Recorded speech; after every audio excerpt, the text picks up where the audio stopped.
बस बनना।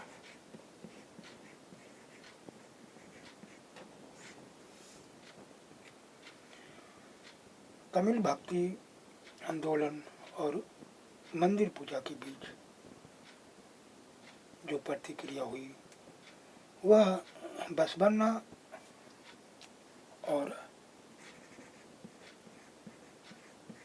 लम्मा प्रभु और महादेवी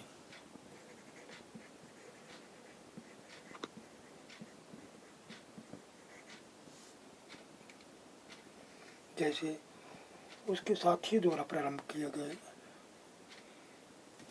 वीर शैव आंदोलन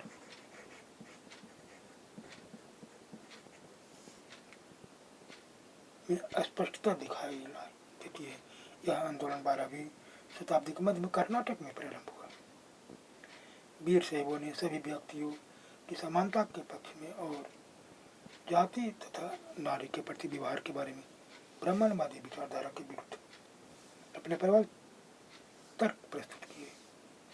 इसके अलावा वे सभी प्रकार के कर्मकांडों और मूर्ति पूजा के विरोधी थे।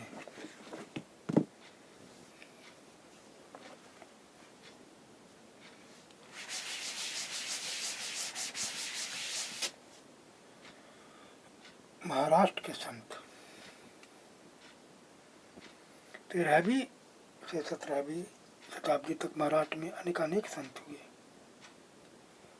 जिनके सरल मराठी भाषा में लिखे गए गीत आज भी जनमन को प्रेरित करते हैं।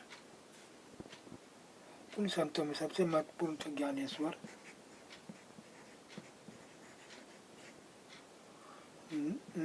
नामदेव, एकनाथ और तुकाराम।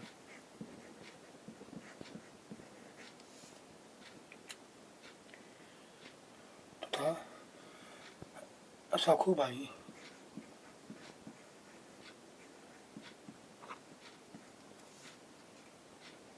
ये सभी महाराष्ट्र के संत। तो सखूबाई जैसी स्त्रियां तथा चोखा मिड्डा का परिवार जो अस्पृश्य समझी जाने वाली महार जातिगत भक्ति की क्षेत्रीय परंपरा पंढरपुर में विठल पर और जनमन कीर्तन में विराजमान व्यक्तिगत देव ईश्वर संबंधी विचारधारों पर केंद्रित थी। इन संत कवियों ने सही प्रकार के कर्मकांडों, पवित्रता के ढोंगों और जन्म पर आधारित सामाजिक अंतरों का विरोध किया। उन्होंने संन्यास के विचार को भी ठुकरा दिया। किसी भी अन्य व्यक्ति की तरह रोजी रोटी कमाते हुए परिवार के साथ रहने और विनम्रता पूर्वक जरूरतमंद सभी व्यक्तियों की सेवा करते हुए जीवन बिताने को अधिक पसंद किया। इस बात पर बल दिया कि असली भक्ति दूसरों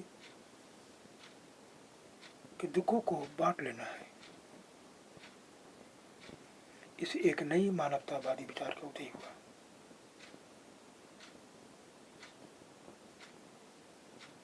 सुप्रसिद्ध गुजराती संत नरसिंह मेहता ने कहा था कि वैष्णव जन तो तेने कहिए पीत पराई जाने।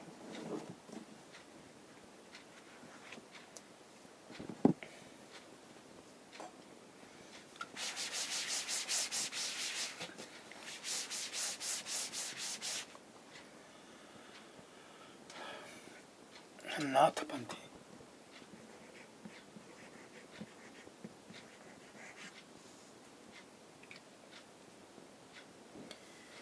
नाथपंथी सिद्ध और योगी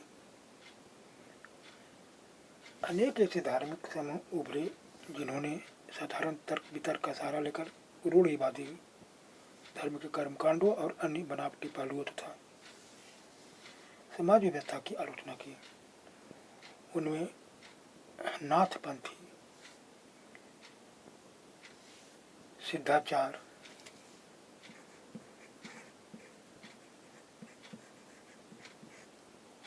और योगी जन उल्लेखनीय है। उन्होंने संसार का परित्याग करने का समर्थन किया। उनके विचार से निराकार परम सत्य का चिंतन मनन और उसके साथ एक हो जाने की अनुभूति ही मोक्ष का मार्ग है।